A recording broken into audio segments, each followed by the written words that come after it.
What it do, YouTube? It's your boy Plenty the Hardaway, back with another one. And if you clicked on this video, you already know what time it is. We got the Nike Air Flightposite. Nike did us a solid on this one, man. They finally brought these back. I shouldn't have to go through the technicals of it, the history of the shoe, but this colorway, other than the purple one, is like one of the most iconic colorways out there. So to have these back is crazy, man. With this review, I'm gonna start with the lateral side, because once we get to that medial side, that's when it get a little touchy, it get a little controversial. We start with that nice Flightposite material going upwards. You got that carbon fiber plate, the nice durable outsole. I like to check on the outside right here. That's always been a little favorite part of my design. Just little intricacies like that on the Flightposite really make it pop. And a part I found interesting, I didn't really notice until I got this pair in hand, is actually leather on that little back tab part leading up to the neoprene sock liner. I'm not sure what these 5 dots mean. Maybe one of y'all in the comments could let me know, but I never knew what it meant. I actually didn't know this was on here because, as you can see, my 2008 pair, 2009 pair is actually so beat the fuck up that you can't even see it on the bottom. You get that nice Flightposite on the front heel tab, going all the way up and down. And of course, you got a full length zipper with that nice neoprene upper. What's funny to me is they threw an extra set of laces on here. I guess that's for when you zip them up and they get caught in the zipper.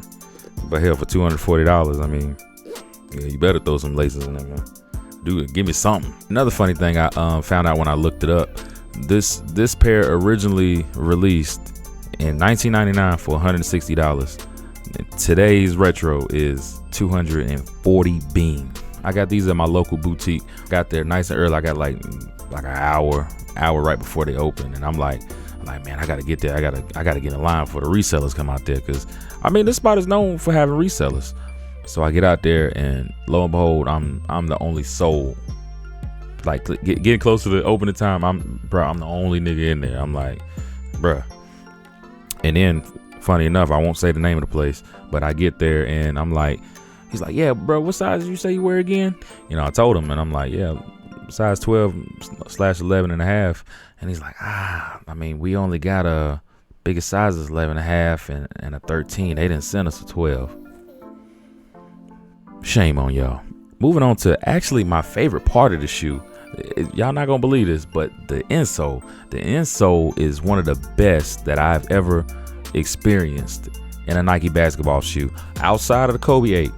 Outside of the Kobe 8, but before the Kobe 8 came out, this is my go-to, because it's got a nice firmness, nice thickness. What? Bro, what are you talking about, man? Looking at the insole, it's got that crazy pattern from the late 90s, early 2000s. It's also got a warning that the upper contains synthetic leather. Who would have thunk it? But yeah, it's just one of the softest, one of the most durable insoles out there, like for Nike basketball. And I'm guessing, especially for that time period. And it's also got 2 airbags, one in the forefoot and one in the heel. So you actually see the bottom loaded airbag, which is pretty cool. And now moving on to the medial side. Here's where it gets controversial. Now I kind of see this argument both ways. Now on the medial side, the OG of this shoe has like a sort of pattern near the forefoot. It has like a pattern near the forefoot, which was for like pushing off, like when you're playing basketball. Now this retro doesn't feature that. Now I see it both ways personally, because I'm one of them guys that's like, all right, you know, if you're gonna bring out a shoe, bring it out the right way.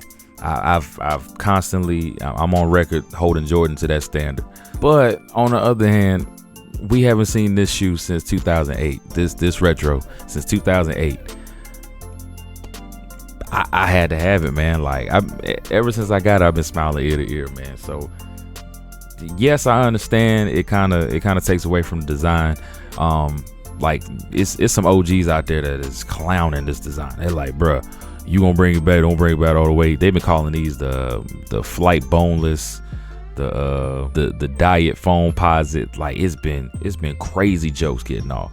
But at the same token, I ain't calling y'all hypocrites, because I feel like I am one, but these got up out of here real quick. It was a sneakers app release on Wednesday, and they sold out within 5 minutes, which I was hearing that the stock numbers were pretty low, like around 6,000, and of course a couple of boutiques got them, but other than that, it's fairly limited. So a lot of y'all talk that OG shit, but deep down, like, I know I ain't the only one that copped this. As far as the fit, I would say go to true to size. Whatever you wear in your Flightposite, go ahead and get it in this. I've also noticed I had some difficulty zipping all the way up. I like my shoes a little snug. My true Nike size is a 12, but I got an 11.5 in these, which I ain't have a fucking choice anyway, regardless. I would say if you're going for these on the aftermarket, which I done seen some of them prices, I would just go with your Nike size, your true Nike size. Go with that. Whatever you get in Flightposites, just stick with it. Now, this is the bad part of the review, which I'm me being a hypocrite again, because yes, I had to have this shoe. Do I think it's worth the price tag?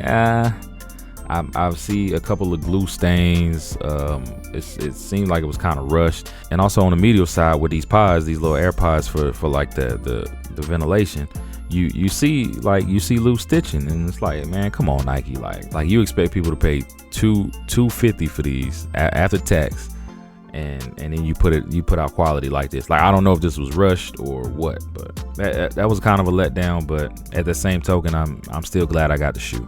Let me know what you guys think. Will you be copping?